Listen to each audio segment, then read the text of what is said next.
Étienne Géros, bonjour. Vous êtes le Bonjour. président délégué du Conseil français des investisseurs en Afrique. D'abord, cette structure aujourd'hui, avec la pandémie, comment a-t-elle vécu cette secousse mondiale? Je dirais qu'elle l'a vécu pas trop mal, mais quand même avec difficulté. Une organisation comme la nôtre cherche d'abord à mettre ses adhérents en réseau, en circuit, pour se communiquer des informations, permettre de passer des accords, etc. Donc, on a besoin de rencontres. Et donc, quand vous êtes une organisation qui fait du réseau et fait des rencontres, la situation actuelle, ce n'est pas la peine d'expliquer pourquoi, est très compliquée. Et puis, la deuxième chose qui est compliquée, c'est notre deuxième raison d'être, qui est l'influence.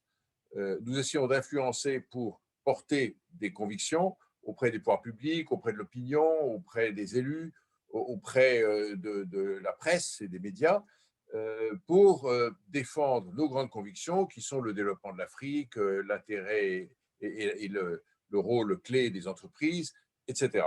Et donc, quand vous faites de l'influence et que vous ne pouvez pas rencontrer les gens et créer une relation directe, c'est beaucoup plus compliqué. Ce n'est pas à quelqu'un qui s'occupe de l'Afrique, comme vous ou comme moi, que nous allons dire que la relation humaine est absolument clé dans le développement des projets. Et donc, nous sommes privés de cela, et c'est en cela que c'est difficile. Alors, néanmoins, le CIAN a continué à œuvrer. Nous nous sommes équipés d'une salle vidéo pour pouvoir correctement travailler avec des moyens modernes. Donc ça a été fait. Nous avons quand même tenu une quinzaine de commissions en l'an 2020, alors que nous avons au fond, je faisais le point tout à l'heure, nous avons été en exercice normal, en fonctionnement normal, 5 mois sur 12. Ce qui veut dire que nous avons été 7 mois en arrêt, en confinement ou pas en confinement, enfin en réduction. Et donc, malgré cela, nous avons tenu 15 commissions de travail avec nos membres comme d'habitude. Nous avons donné une petite vingtaine d'interviews et on a participé à pas mal de commissions, de colloques et de forums pour porter nos convictions. Il y a eu 2 ou 3 grandes réunions, l'une qui devait se passer au Rwanda sous l'égide de l'ONU et une autre au Brésil pour l'Afrique lusophone, qui ont été malheureusement annulées. Mais autrement, on subsiste. Voilà. Pour qu'on comprenne votre poids, il y a 180 membres chez vous, 60 milliards d'euros de chiffre d'affaires, 80% du business, tout cela est représenté chez vous. Mais comment aujourd'hui, dans le contexte actuel, être dans l'agilité, dans l'adaptation, et c'est une crise qui risque de perdurer et elle va fatalement impacter vos membres. Bon, alors d'abord, je vous dirais que, et ça c'est un petit peu mon espoir personnel, j'espère qu'on va sortir de la crise au deuxième semestre ou, mettons, au quatrième trimestre 2021. C'est-à-dire que les vaccins auront joué leur effet, que nous pourrons retrouver une agilité, comme vous dites, habituelle. Il y a une chose qui nous manque aussi beaucoup, Hichem, c'est la difficulté et l'impossibilité de voyager. Quand vous vous occupez de l'Afrique et que vous défendez les entreprises françaises en Afrique, si vous ne pouvez pas aller en Afrique pour rencontrer vos partenaires, vos stakeholders, comme on dit en anglais, ou les gouvernements, et puis nous avons aussi un programme sur la santé, un programme sur la formation qu'il faut tenir sur place, c'est très compliqué. Mais qu'est-ce que vous voulez? On vit avec, et heureusement, nous avons les moyens modernes qui nous permettent de garder notre agilité. Alors, oui, nous allons continuer, pour répondre à votre question, nous allons continuer comme par le passé, et au fond, notre action, elle va se résumer à 2 grands axes. Le premier axe, c'est de continuer à défendre les piliers de nos positions, qui sont la foi complète dans l'avenir de l'Afrique. Deuxièmement, l'importance du secteur privé pour le développement de ce continent. Et troisièmement, l'opportunité que l'Afrique représente pour les entreprises françaises. Oui. Vous connaissez ces thèses-là. Ces 3 thèses-là, nous allons continuer à les défendre. Et puis, pour continuer à être agile, nous restons tout à fait collés aux,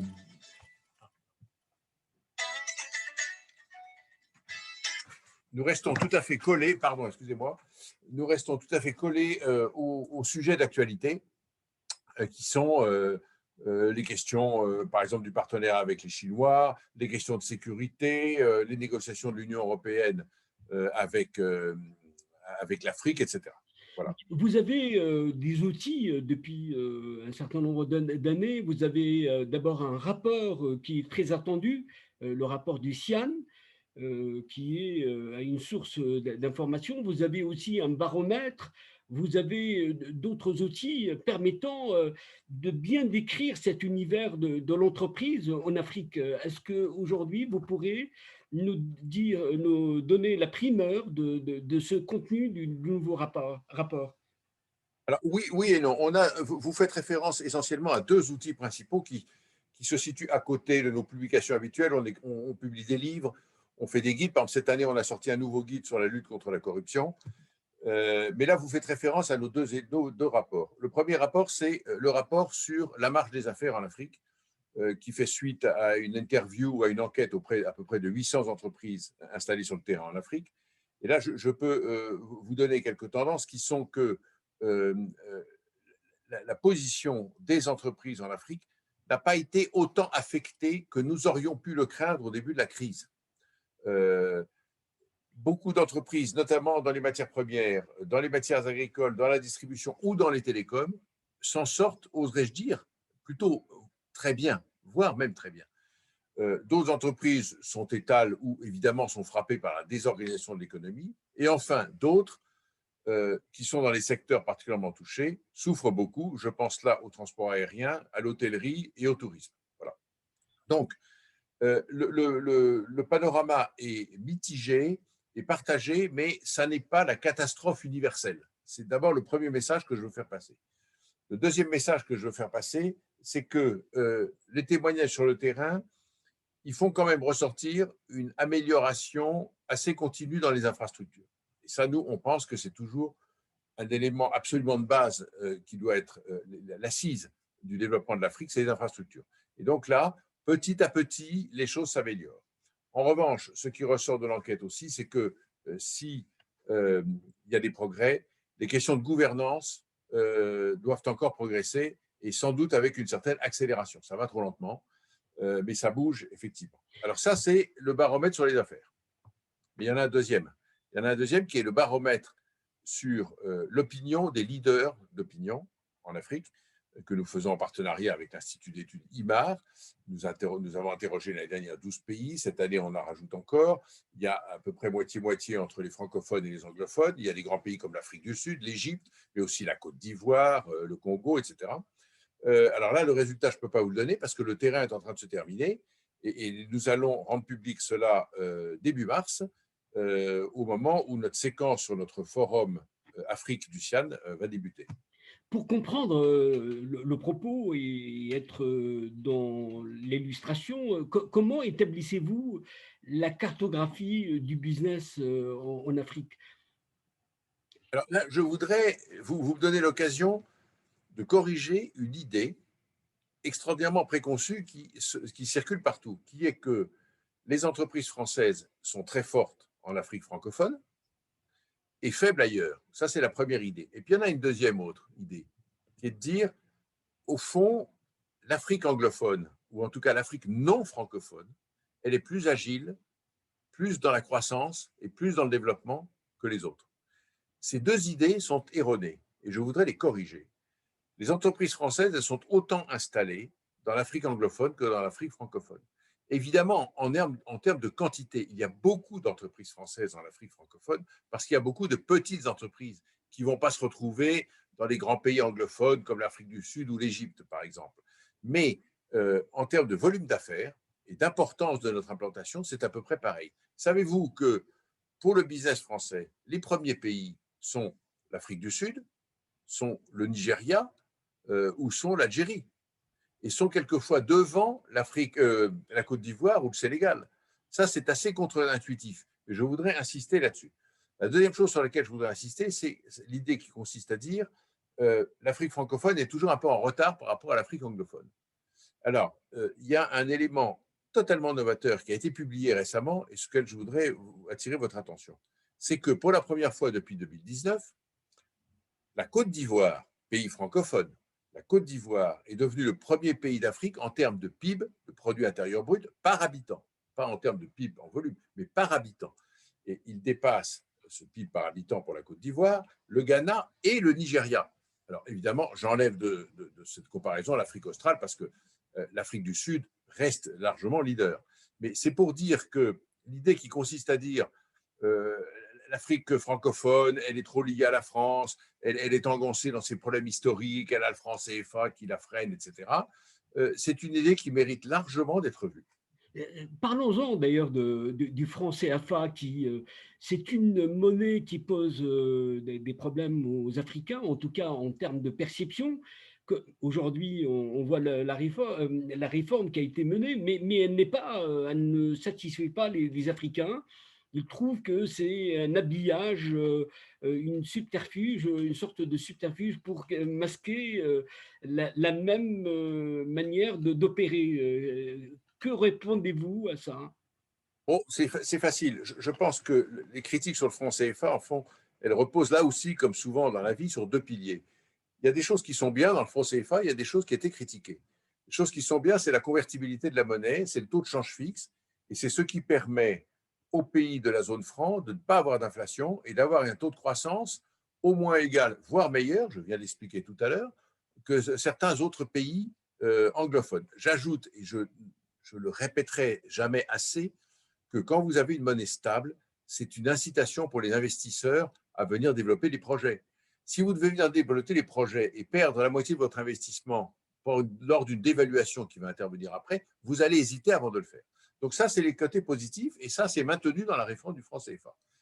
Le deuxième pilier qui donnait lieu à des critiques, c'était le nom du franc CFA, le fait qu'il y avait des autorités françaises dans les instances de direction du franc CFA, et le fait que les réserves de cette monnaie étaient placées à la Banque de France ou au Trésor public français. Ces trois choses-là vont disparaître dans le nouveau modèle qui va s'appeler l'ECO. Le nom va changer.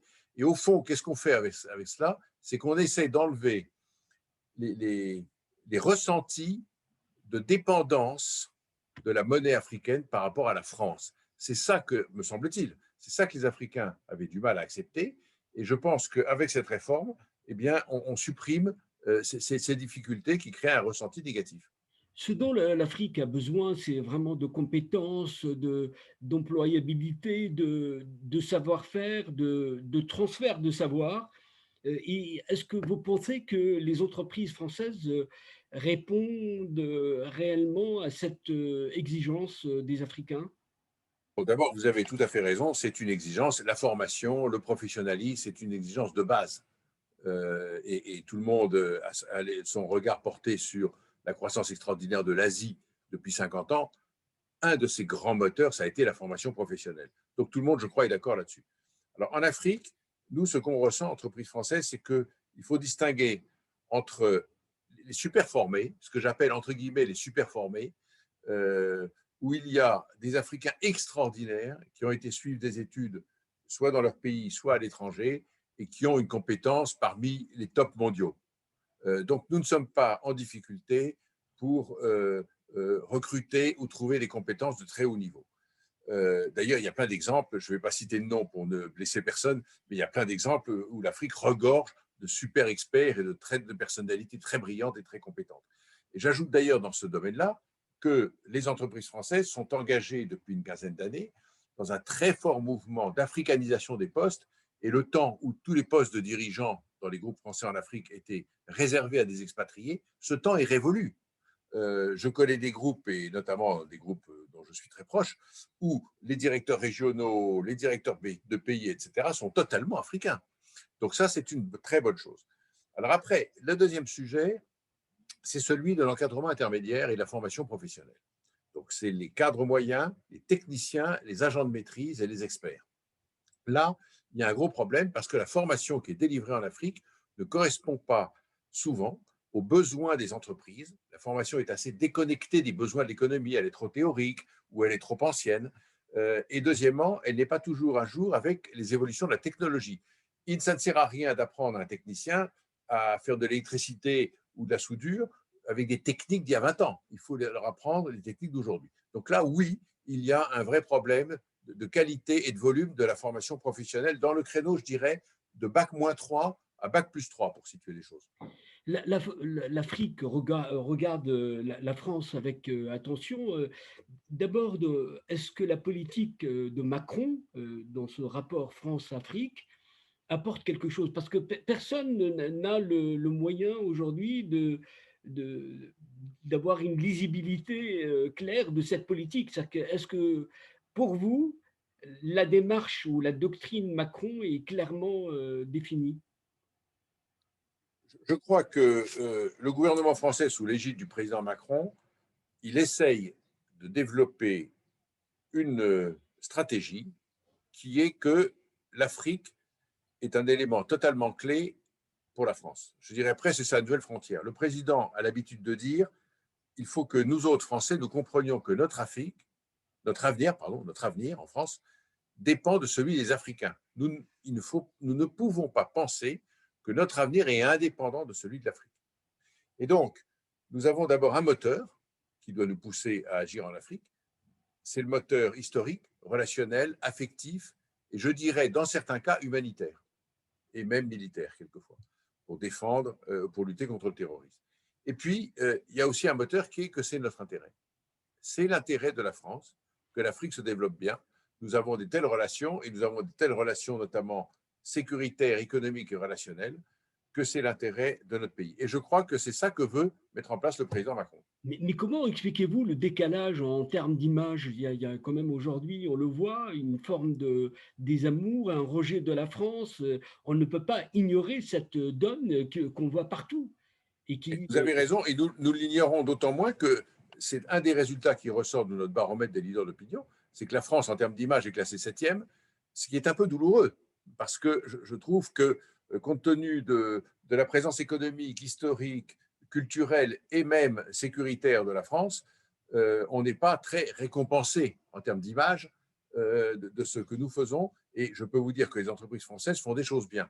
Alors ça vient d'où? Mais ça vient de notre passé, ça vient de l'histoire, et ça vient aussi d'une autre chose, moi j'en suis persuadé, c'est que comme on est très proches, les Africains et les Français, on se connaît bien. Et comme dit le fameux proverbe, qui aime bien châtie bien. Et donc nous donnons des angles à la critique. Un pays qui est très éloigné de l'Afrique ne donne pas d'angle à la critique, et donc il n'est pas critiqué. Et on ne voit que les rares choses positives qu'il fait. Nous, on voit aussi nos critiques. Et puis, il y a des petits sujets. Il y a la politique des visas. Il y a ce qui est considéré quelquefois comme une influence trop forte de la France. Il y a, par exemple, la tarification des universités ou la facturation des frais universitaires pour les étudiants. Toutes ces petites choses-là qui, additionnées, ont pu agacer aussi et qui rentrent, à mon avis, en ligne de compte. est-ce qu'aujourd'hui, avec la concurrence mondiale, la rivalité entre pays, est-ce que la France aujourd'hui conserve bien ses intérêts et comment va-t-elle faire pour pouvoir être véritablement dans un rapport de partenariat avec l'Afrique? L'Afrique a peu de choses à offrir. Alors là, vous touchez, je reviendrai après dessus, mais là, vous touchez un point très important, qui est la position de la France, où beaucoup de choses sont dites, et notamment, il est dit que la France est en train de perdre pied en Afrique. Je crois que c'est complètement faux. D'abord, il faut savoir que les exportations et le commerce français avec l'Afrique a augmenté en valeur absolue depuis 20 ans, d'une manière régulière. Simplement, notre part de marché a baissé parce que notre augmentation a été inférieure à l'augmentation générale. Premier point. Deuxième point, la caractéristique des investissements français en Afrique, c'est que nos entreprises créent des filiales et s'installent sur place. Et ça ne se voit pas dans les statistiques douanières. Donc, quand une entreprise française installée en Afrique avec sa filiale double ou triple sa taille pour augmenter sa production, par exemple, ça ne se voit pas dans les statistiques, alors que des Américains, des Canadiens, des Allemands qui vont faire une exportation, ça va se voir, ou des Chinois. Voilà. Donc ça, c'est la première réponse. Deuxièmement, vous avez dit l'Afrique n'a pas beaucoup de choses à offrir. Permettez-moi de vous contredire, mon cher Hichem. Je pense que l'Afrique, elle a d'abord euh, une affection et une relation des peuples africains avec nous. Ça, c'est la première chose. Ça n'est pas la même chose pour une entreprise française que je représente d'aller travailler en Afrique ou d'aller travailler en Asie ou en Amérique latine, en termes relationnels. Ça, c'est une grande chose. Nous, je suis de ceux, j'ai un âge qui me permet de dire que je pense qu'on fait des bonnes affaires et on se développe bien s'il y a un certain relationnel qui s'exerce. Ça, c'est Certes, la mais première chose. l'émotion n'est pas vendable. En tout cas, pour le business, c'est d'abord le business. Bien sûr, mais vous admettrez avec moi qu'il est quand même plus agréable de le faire dans une ambiance amicale où on se comprend, en tout cas, et on comprend la position des autres. La deuxième chose, c'est que, on l'a dit tout à l'heure, l'Afrique n'arrête pas d'améliorer ses compétences. Et puis l'Afrique, elle a une autre chose qu'elle peut nous offrir, c'est sa jeunesse. À peu près la moitié des populations africaines ont moins de 20 ans ou ont 20 ans et moins. Et ça, c'est un potentiel absolument énorme. Regardez ce qui se passe dans le domaine des startups, etc. Et pour revenir à la politique du gouvernement français, c'est un axe que Macron travaille beaucoup, qui est celui des startups, de la jeunesse et éventuellement même de la diaspora, qui est souvent très jeune, basée en France, qui peut investir en Afrique. Nous ajoutons simplement, n'oublions pas les entreprises françaises qui sont là depuis longtemps. Il ne faut pas uniquement regarder les questions de start-up et d'africanisation des entreprises. On peut aussi, parallèlement, sans négliger les premiers, aider les groupes français qui sont déjà là. Donc, vous considérez que vous êtes sur la bonne trajectoire? Je pense, mais il faut simplement une volonté et il faut que la taille des marchés qui est petite et quelquefois le ressenti du risque de l'Afrique ne soit pas prédominant. Il faut surmonter ça, il faut l'analyser d'une manière rationnelle et froide et on verra que oui, on peut y aller. Étienne Géros, je rappelle que vous êtes le président délégué du CIAN, le Conseil français des investisseurs en Afrique. Je vous remercie. Merci beaucoup et à bientôt en Afrique. À bientôt.